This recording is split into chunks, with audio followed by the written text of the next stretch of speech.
Dans cette vidéo, nous allons voir comment démarrer un enregistrement ou un live. Donc déjà pour ça, il faut être dans la partie mixeur de la console, comme vous pouvez le voir ici, qui est la partie où vous allez faire votre réalisation et lancer votre live. Alors, avant de partir, on peut déjà faire les dernières vérifications. Est-ce que les scènes à gauche sont toutes bien? Si jamais j'ai des modifications à faire, je vais dans modifier et je les modifie.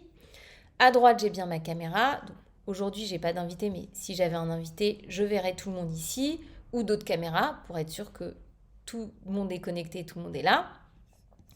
Et en bas, je vérifie qu'il y a bien les sons. Donc, une fois que tout est prêt, je vais aller me mettre sur la scène sur laquelle j'ai envie de démarrer mon live ou mon enregistrement. En l'occurrence, j'ai créé une scène d'attente, ce qui permet à ma communauté d'arriver petit à petit pendant 5 minutes, 10 minutes, après c'est vous qui voyez combien de temps vous voulez la laisser, avant que je démarre mon live. Donc pour démarrer votre enregistrement ou votre live, vous allez cliquer sur démarrer. Hop, on vous propose soit d'enregistrer, soit de partir en live. Alors, on va commencer par le live. Si vous voulez partir en live, vous cliquez sur le bouton blanc et là, vous avez tous les réseaux sociaux sur lesquels vous pouvez diffuser votre live. Le dernier, Custom RTMP, c'est pour si vous voulez, par exemple, diffuser sur un site ou si vous passez par les outils professionnels des réseaux sociaux, vous pouvez aussi diffuser via une clé RTMP. Et bien dans ce cas, c'est ici qu'il faut appuyer pour pouvoir rentrer toutes vos informations RTMP. Donc c'est très simple, à chaque réseau social, vous appuyez, vous vous connectez à votre compte et Narrative fait tout le reste. Donc là par exemple, je vais me connecter sur Instagram, Narrative Product, qui est déjà préenregistré parce que j'ai déjà fait un live sur ce compte Instagram. Et donc là, la console m'indique avec un liseré orange que je suis donc bien connectée à Instagram. Mais pour l'instant, je n'ai pas lancé mon live, donc je n'envoie rien sur Instagram. Une fois que j'ai rentré tous les réseaux sociaux sur lesquels je veux diffuser, je fais suivant. Là, c'est bon, je suis sur la bonne scène. Je clique sur démarrer.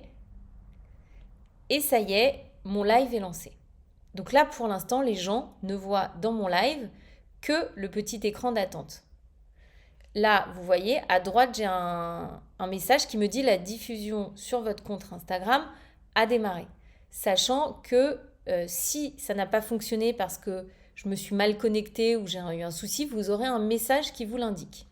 De toute façon, pendant votre live, pour vérifier l'état de connexion de vos réseaux sociaux, vous pouvez cliquer sur le live et ici, vous aurez tous les réseaux sociaux sur lesquels vous vous êtes connecté. S'il y a un souci sur un des réseaux, vous le verrez ici et vous pourrez relancer une connexion sur ce réseau-là, sans pour autant casser les autres connexions qui sont déjà en cours. Une fois que votre live est terminé, vous n'avez plus qu'à cliquer sur arrêter votre live. Êtes-vous sûr? Tout à fait. La console vous propose soit de télécharger maintenant sur l'appareil sur lequel vous avez fait le live la vidéo, donc je peux cliquer sur télécharger ou plus tard. Et de toute façon, vous recevez par mail, que vous ayez fait un enregistrement ou un live, vous recevez le résultat de votre vidéo comme ceci. Et vous allez pouvoir la télécharger ici. Maintenant, on va passer à la partie enregistrement. Si vous ne souhaitez pas partir en live et enregistrer, il vous suffit de cliquer sur démarrer et cette fois-ci de sélectionner enregistrement. On vous propose encore une fois de vérifier la scène sur laquelle vous démarrez votre enregistrement. Vous lancez l'enregistrement et voici. Une fois que votre enregistrement est lancé, vous allez pouvoir réaliser votre live. Et pour ça, c'est très simple, il vous suffit d'appuyer sur la scène que vous voulez envoyer dans le live. Donc par exemple, au début, je vais parler toute seule et puis après, je voudrais illustrer mon propos. Donc je vais appuyer sur cette scène. Puis si j'ai un invité, bon, en l'occurrence là, j'en ai pas. Et voilà, simplement en appuyant sur les scènes, ça change mon live. Il y a une option que vous pouvez lancer qui s'appelle l'option avec Preview. Quand clique sur avec Preview, vous avez deux retours. Celui de droite, c'est ce que les gens voient en live et celui de gauche, c'est une preview. C'est-à-dire que ça va vous permettre de mettre la scène ici en attendant de la passer dans le live. Ce qui vous permet de vérifier qu'elle soit bien faite. Par exemple, admettons, vous avez oublié de mettre un synthé. Ce n'est pas grave, vous allez dans Modifier. Pendant que vous allez aller dans Modifier, à droite, les gens verront toujours la même scène dans le live. Ils ne se rendront pas compte que vous êtes en train de modifier. Vous allez dans Modifier, vous rajoutez l'élément manquant, par exemple le synthé. Hop, voilà. Je le positionne à l'endroit où je souhaite. Je fais OK et je reviens. Je fais OK. Où je souhaite. Je l'enregistre et je reviens dans ma console. On voit que ma modification a été prise en compte et pendant que je faisais tout ça, les personnes qui regardent mon flux ne voient pas ce que je suis en train de modifier. Car cette option existe en live ou en enregistrement, c'est exactement la même chose. Et une fois que je suis prête à passer cette scène, je n'ai plus qu'à faire appliquer au live et ça y est.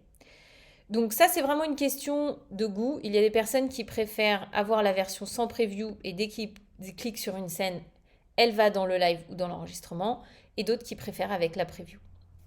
Si jamais, pendant votre enregistrement ou votre live, vous vous rendez compte qu'il y a un souci de son, que votre vidéo est trop forte, qu'un de vos intervenants ne l'entend pas assez, il n'y a aucun souci, vous avez la console son ici, donc vous pouvez modifier les sons en direct. Pour entendre le son qu'on entend dans le live, il faut activer ce petit bouton ici qui vous permet d'entendre le retour du live. Si jamais par contre vous êtes en train de vous-même vous filmer, je vous déconseille de l'ouvrir car vous allez vous entendre en écho. Je vous montre l'exemple. Voilà, vous allez vous entendre en écho parce que vous entendez le live. Voilà.